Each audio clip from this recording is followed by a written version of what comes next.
Assalamualaikum warahmatullahi wabarakatuh. Jadi insyaAllah hari ini kita akan meneruskan pembelajaran kita dalam bab baru Biologi tingkatan 5 KSSM. Okay? So bab baru adalah bab 11 pewarisan. Okay, dalam bab ni akan ada 4 subtopik. Jadi cikgu akan buat 3 video. Satu video untuk subtopik 11.1.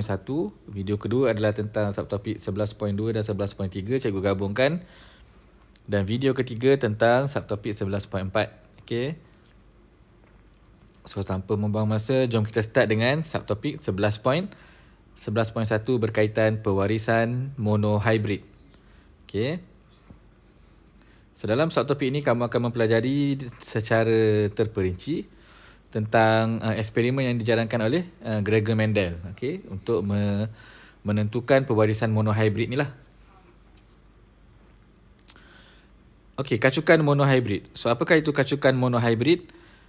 Okey, pewarisan monohybrid melibatkan satu ciri dan trait berbeza yang mana ia dikawal oleh satu gen. Okey, so dalam monohybrid ataupun kacukan serta pewarisan monohybrid, kata kuncinya adalah satu.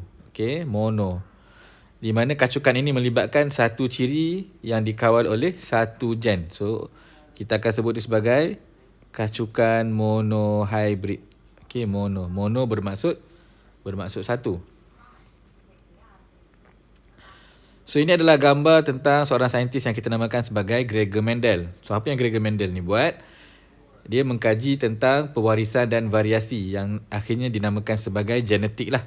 So, pada zaman dia tu tak tahu lagi, dia hanya sekadar menjalankan eksperimen sahaja.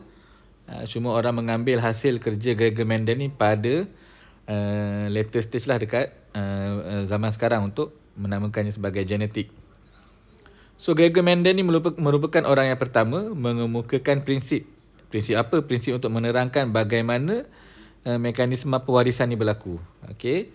So dia adalah orang pertama dalam dunia. Dan dia juga dikenali sebagai pengasas lah kepada genetik moden. Di mana hasil sumbangan, hasil eksperimennya diguna pakai dalam bidang genetik sekarang. Okay?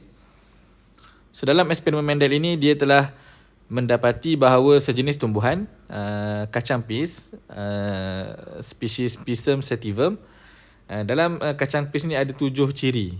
Okey, dia merhatikan kacang pis ni ada 7 ciri. Okey. Di mana ciri-ciri ataupun trait dalam kacang pis ni sangat berbeza antara satu sama lain dan kita mudah kesan perbezaan dia tu.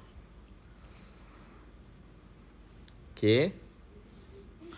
So setelah membuat kajian tu, Mendel dia menyarankan bahawa pada sebarang induk, okay, ataupun ciri yang ada pada induk, dia akan turunkan kepada anaknya melalui gamit. Okay, gamit jantan dan gamit betina lah. Okay, contohnya parents kita turunkan ciri dia kepada anak kita, kepada kita lah, melalui gamit lah, gamit jantan dan juga gamit betina. Okay. So ini menunjukkan bahawa di dalam nukleus setiap sel tu akan ada maklumat genetik lah. Akan ada maklumat genetik ciri tersebut, ciri yang ingin diwariskan tu. Okay, so ciri tu akan ada dalam nukleus. Okay. So dia pun menamakan faktor yang menentukan sesuatu ciri itu kini dikenali sebagai gen lah. Okay, dalam eksperimennya dia hanya menyatakan bahawa akan ada faktor pewarisan, tapi setelah asas ataupun telah diinterpretasikan oleh saintis sekarang, faktor pewarisan itu telah dikenali sebagai gen lah. So gen lah yang akan menentukan ciri sesuatu ataupun ciri induk yang akan diturunkan kepada anaknya. So ini adalah keputusan ataupun 7 ciri pokok pis yang dikaji oleh Mendel lah. Yang pertama dia tengok ciri bentuk buah, okay, bentuk biji benih. So dia dapati ada 2 trait, iaitu bulat dan juga berkedut. Dia juga melihat ciri warna biji benih lah. Biji benih akan ada yang berwarna kuning, akan ada yang berwarna hijau. Dia melihat bentuk pot, akan ada yang bentuk licin, cantik, smooth dan juga ada yang berkedut-kedut.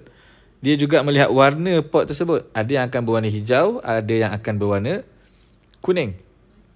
Kemudian dia melihat kepada bunga. Akan ada bunga yang berwarna ungu, akan ada bunga yang berwarna putih. Kemudian dia lihat pula kedudukan bunga tu ada yang axial atau di hujung pokok tu, ada yang terminal di celah-celah ataupun di bahagian tengah pokok lah. Dia juga melihat kepada ciri yang ketujuh iaitu ciri ketinggian pokok. Ada pokok yang akan tinggi, ada pokok yang akan membawa trait yang rendah. So trait-trait ini, ciri ini dipilih kerana apa? Ataupun pokok ni dipilih kerana trait tersebut mudah dibezakan antara satu pokok dengan pokok yang lain. Okey.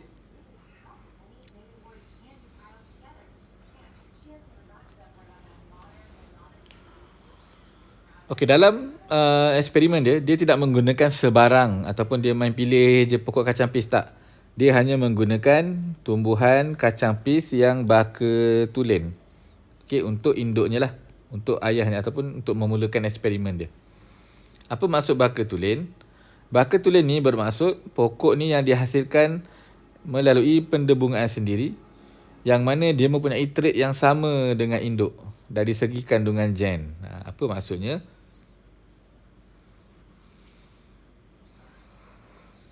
Okey, maksudnya di dalam baka tulen, jika tumbuhan itu adalah tinggi, okey, ciri dia tinggi, maka dia akan sentiasa menghasilkan anak-anak yang tinggi sahaja. So anak-anak tu akan ikut cirinya. Okey.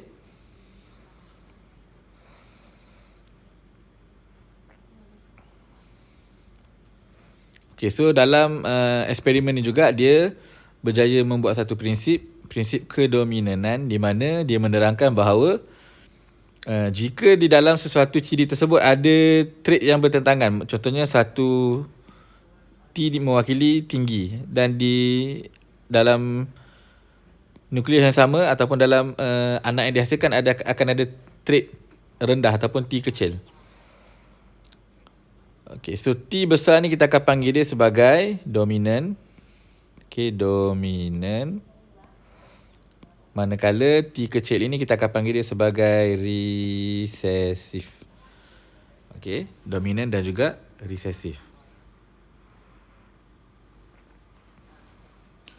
So jika kedua-dua faktor dominan dan juga resesif wujud dalam sesuatu individu, maka faktor yang dominan ni dia akan menindas, dia akan menutup resesif. So resesif kita tak akan nampak lah dalam ciri-ciri anak yang dihasilkan. Okey. Walaupun sebenarnya dalam pokok itu akan ada trait ataupun trait resesif lah. Kenapa tak nampak? Kerana ciri-ciri dominan yang ditonjolkan. Yang resesif ditindas ataupun disorok lah. So antara sebab kenapa Mendel memilih kacang pis, yang pertama dia antaranya lah dia boleh ditanam dengan mudah. Di mana dia boleh menghasilkan anak pokok yang banyak lah, banyak sampel boleh diambil. Dia pokok kacang pis ni juga mempunyai struktur pembiakan jantan dan juga betina. Okey, so selang antara generasi ataupun tempoh untuk dia tumbuh tu adalah pendek. Dan dia akan ada ciri dan trait yang jelas lah, yang 7 tadi yang kita ceritakan tadi tu. Okey. Okey. So ini adalah gambaran kancukan monohybrid yang dijalankan oleh Mendel. So apa yang berlaku? Okey, yang pertama adalah Mendel mengacukkan pokok kacang pis baka tulen tinggi. So ini dimaksudkan dengan baka tulen lah. Okey, kedua-duanya adalah huruf T besar, baka tulen tinggi dan baka tulen rendah. Okey. So jika alinnya adalah daripada faktor yang sama, contohnya T besar ataupun T kecil, kita akan panggil dia sebagai baka tulen, sama ada tinggi ataupun rendah lah. Okay, so induknya akan dimulakan dengan baka tulen. So kita pun senyawakan dua pokok tersebut. Okay, kita senyawakan pada generasi filial yang pertama, anak yang terhasil didapati semua anak pokok tu adalah tinggi. Okay, pada generasi F1 ataupun filial yang pertama, okay, semua anak pokok tu adalah tinggi. Walaupun kita tengok dalam gamit dia tu akan ada resesif, ada T kecil, namun faktor dominan telah menekan ataupun menyorokkan ciri-ciri resesif lah. Okay. So ini menunjukkan trait tinggi bersifat dominan, trait rendah bersifat resesif. Okay. Kemudian Mendel menggunakan generasi filial pertama itu sebagai induk pula. Okey. So dia mengacukan generasi filial yang pertama ni, persenyawaan berlaku. Dan apa yang terhasil bila dia perhatikan anak pokok yang terhasil tiba-tiba ada pokok yang rendah. Jika generasi pertama tadi tiada pokok yang rendah, tetapi trait rendah tu kembali muncul pada generasi filial yang kedua lah. So nisbahnya adalah kalau daripada 4 anak pokok, 3-nya akan jadi tinggi, 1-nya akan menjadi rendah, nisbah 3 kepada 1. Okey. So dalam topik ini juga kamu akan berjumpa dengan pelbagai jenis istilah yang berhubung dengan pewarisan lah. Dan istilah ni tak akan ada cara lain kecuali kamu kena faham, perlu faham tapi perlu juga hafal lah. Kamu akan jumpa perkataan gen dan alil. So macam mana nak bezakan? Kamu akan jumpa perkataan fenotip dan genotip. So bagaimana nak bezakannya? Kamu akan jumpa perkataan ciri dan juga trait. Macam mana kita nak bezakan? Kamu akan jumpa alil dominan, alil resesif. Okey. So bagaimana nak membezakan? Begitu juga dengan trait dominan serta trait resesif. Dan akhirnya homozygot dan juga heterozygot. Macam mana kita nak bezakan ke semua istilah yang dipelajari. Okey.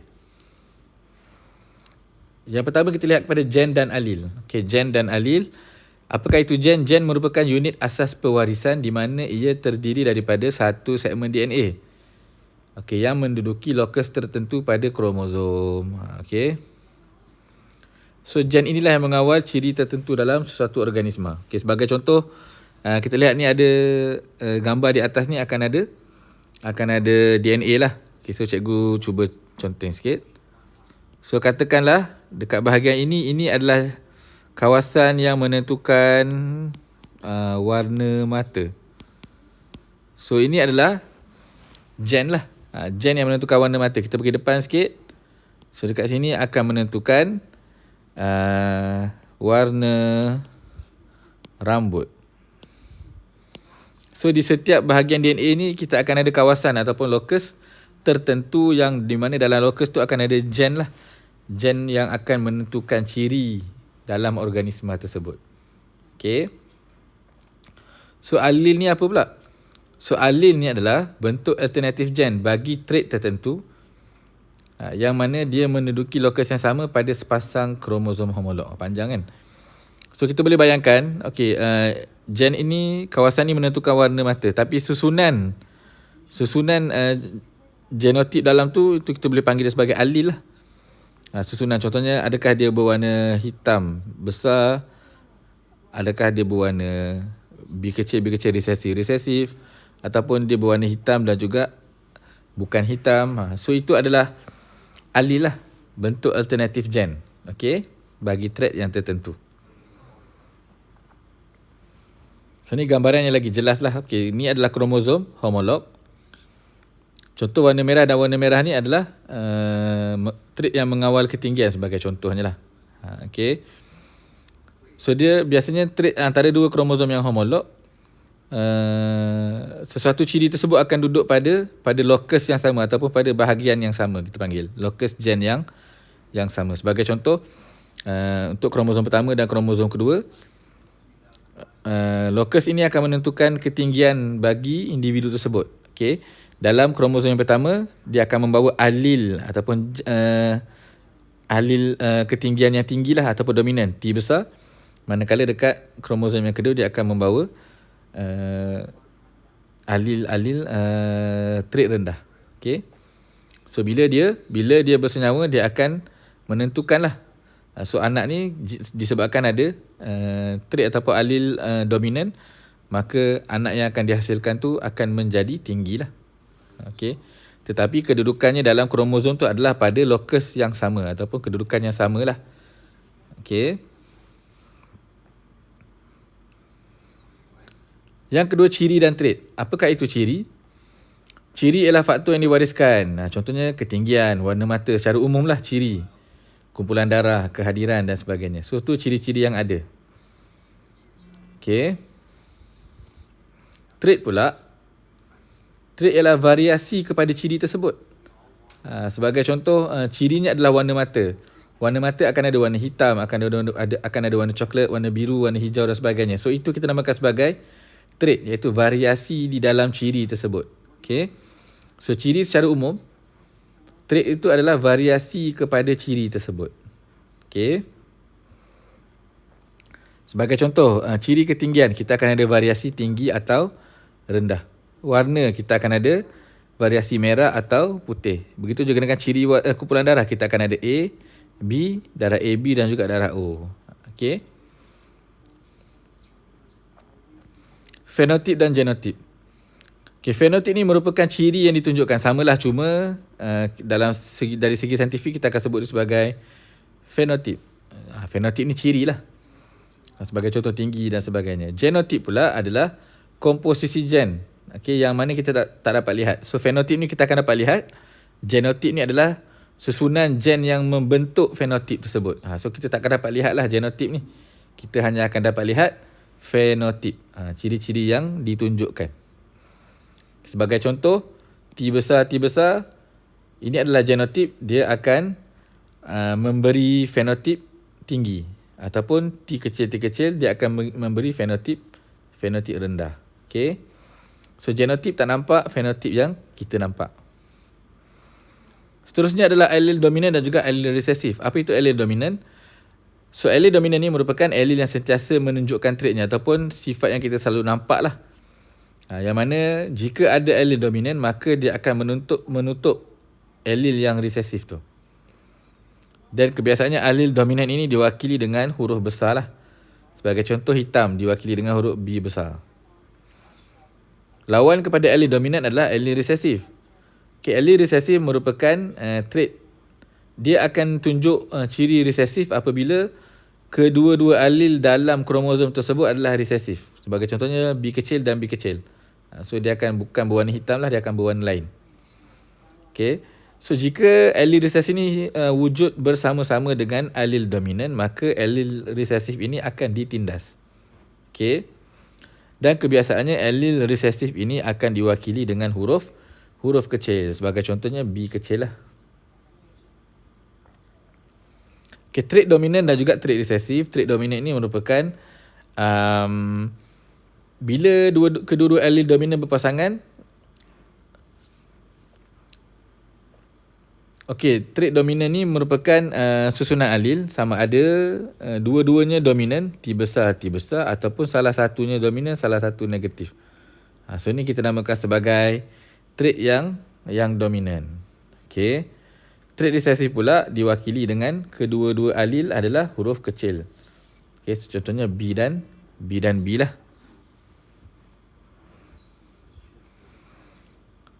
Seterusnya homozygot dan heterozygot. Homo bermaksud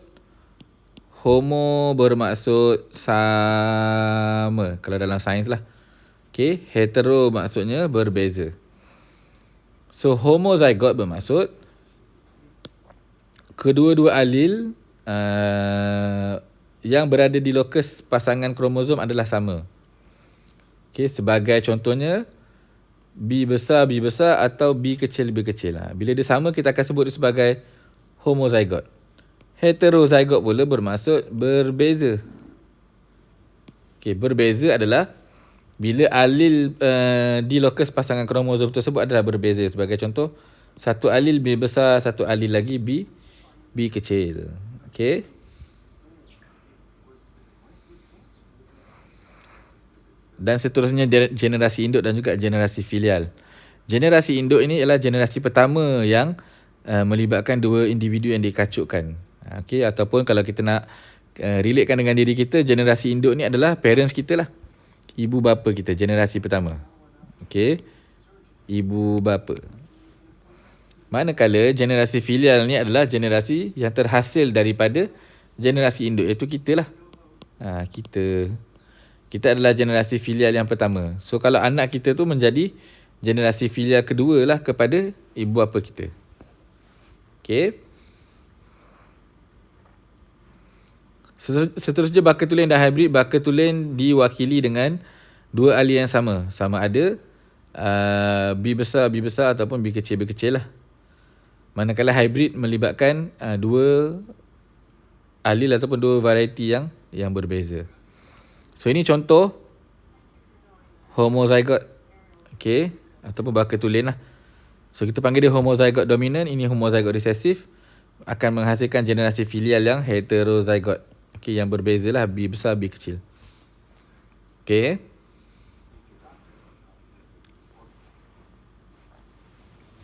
So ni penerangan tentang gambar rajah tadilah. So kalau gambar rajah tadi kita nampak ada pokok bunga berwarna ungu dan juga berwarna putih. Okey. So jika kita andaikan bahawa trait dominan adalah warna ungu dan diwakili dengan huruf B besar. So maka alil untuk trait warna yang putih ataupun yang resesif akan dilabel sebagai B kecil lah. Kita tak boleh kata kalau warna ungu kita wakilkan dengan huruf B besar, tiba-tiba warna putih tu kita nak wakilkan dengan huruf D kecil. Tak boleh, dia kena mesti huruf yang sama dengan alil yang sebelumnya. Cuma kita kena bezakan besar dan juga kecil lah, huruf besar dominan, huruf kecil alil. Okay. So jika induk baka tulen, maka dia akan mempunyai dua alil yang sama ada kalau berwarna ungu B besar, kalau berwarna putih B kecil dan B kecil.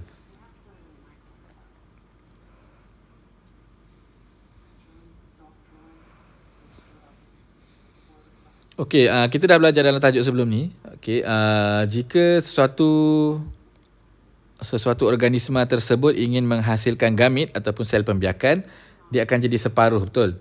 So jika kita punya genotip ataupun kita punya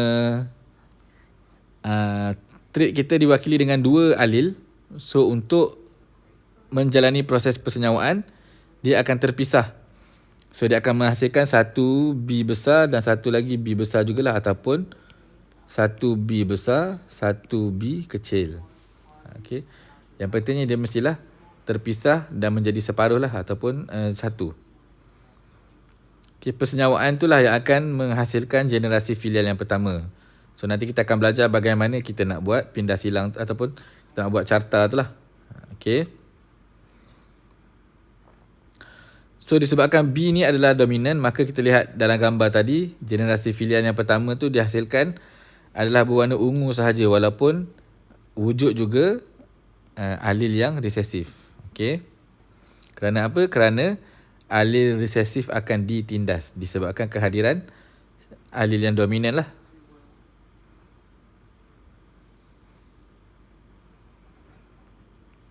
So ni penerangan lagi. Jika kita akan kacukkan di antara generasi filial yang pertama ni, kita akan menghasilkan generasi filial kedua, yang mana dalam generasi filial kedua ni akan ada yang tinggi dan ada yang rendah lah. Okay. Ataupun akan ada yang berwarna ungu dan juga berwarna putih.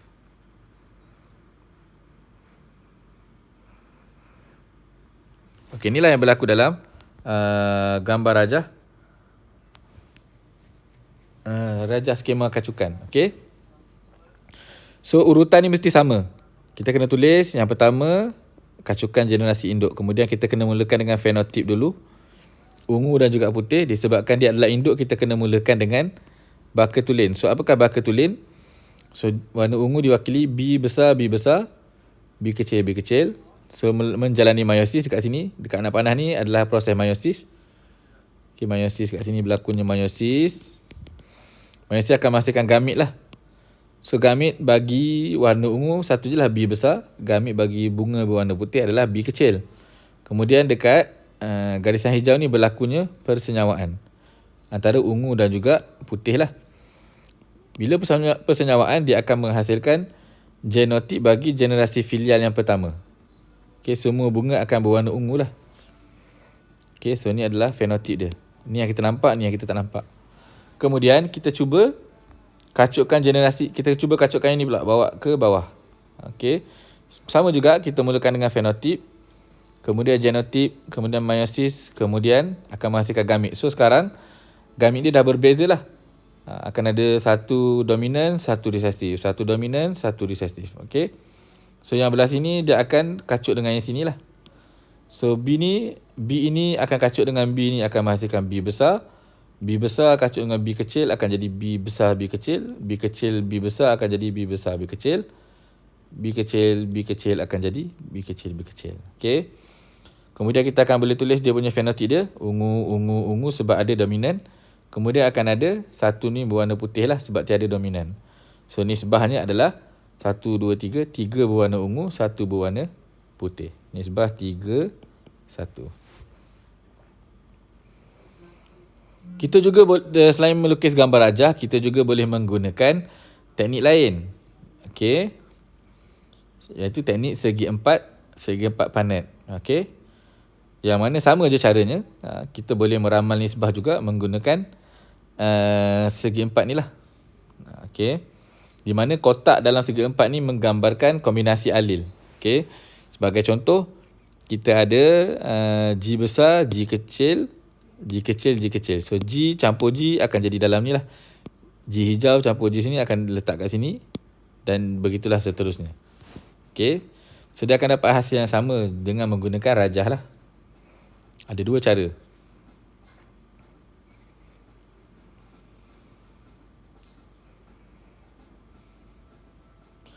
So, ni masih lagi dengan Mendel. Okay, daripada eksperimen Mendel, didapati bahawa nisbah fenotip dia adalah 291. 2 ni adalah mewakili baka tulen yang dominan, 9 ni mewakili baka yang heterozygous dan 1 ni mewakili baka tulen yang resesif. So, bila digabungkan, dia akan menjadi 3-1 lah. Okay. So, untuk mendapat nisbah begini, kita perlulah buat eksperimen dalam sampel yang sangat besar kerana sampel yang kecil akan menyebabkan nisbah yang diperolehi kurang tepat. Okay. So, kalau berbeza tu biasalah. Okay. So, ni tak perlu lagi ni.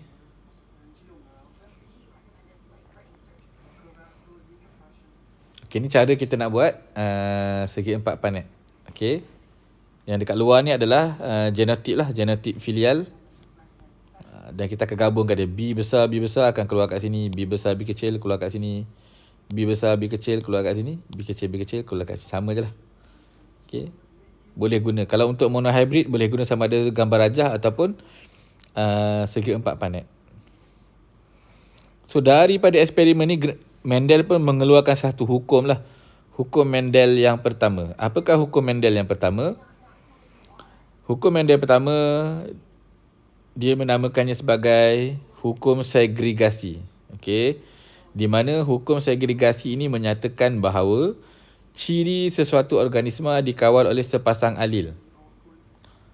Dan hanya satu daripada pasangan alil ini akan diwariskan ke dalam gamit. Okey.